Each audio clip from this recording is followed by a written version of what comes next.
Hello, my name is Joseph Marina, and today I'll be showing you what my code does for this final project.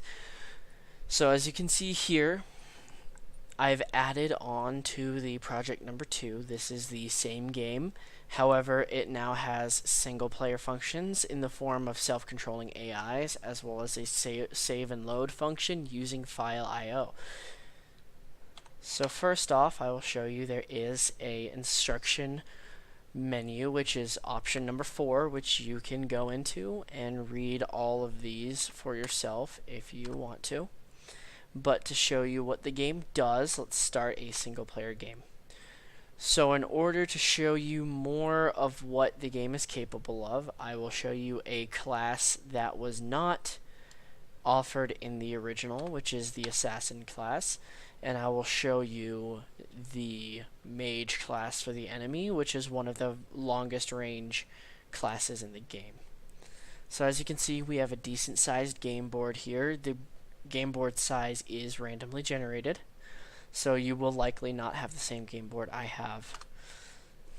So if we try to get to this 0, 1, 2, 3, 4, 5, 6, 7, 8, and -3, which is the extent of my range.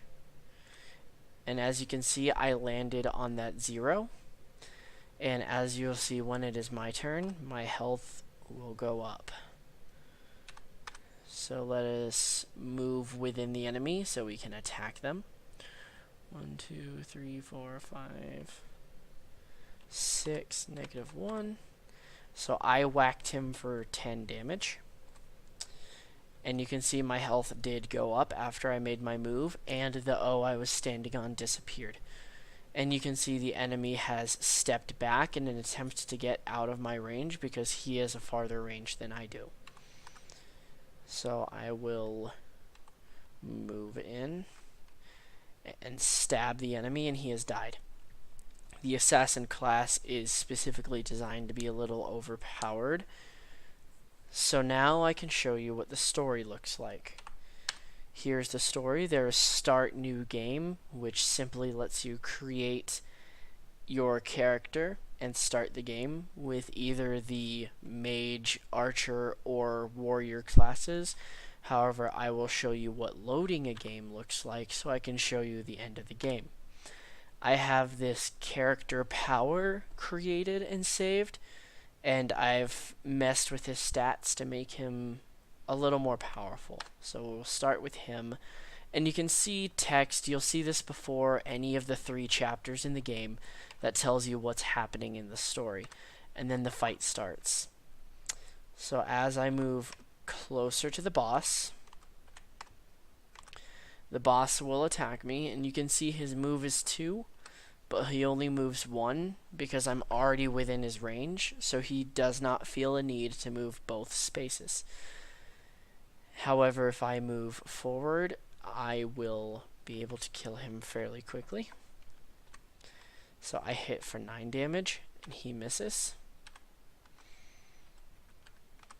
I hit for 15 damage, and he misses. And notice how he has backstepped. I hit for 6. He misses. Let's move over 1, down 3. I hit for 50 damage, and the boss has died. And I level up. My health and strength increased. There is the possibility of health, strength, and speed all increasing, but they are on percentage basis for every time you kill an enemy.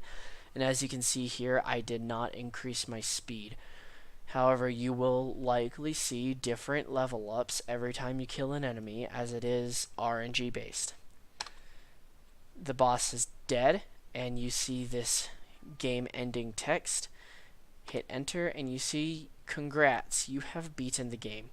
And that is the finalization of my project. So as you can see, I've taken the original concept for the fighting game. I've added additional character classes, a 2D board with terrain features, an AI system for single player game, an ability to control multiple enemies on the same board without having them collide into each other, and a save and load function using file.io. Thank you for a good semester and have a good summer.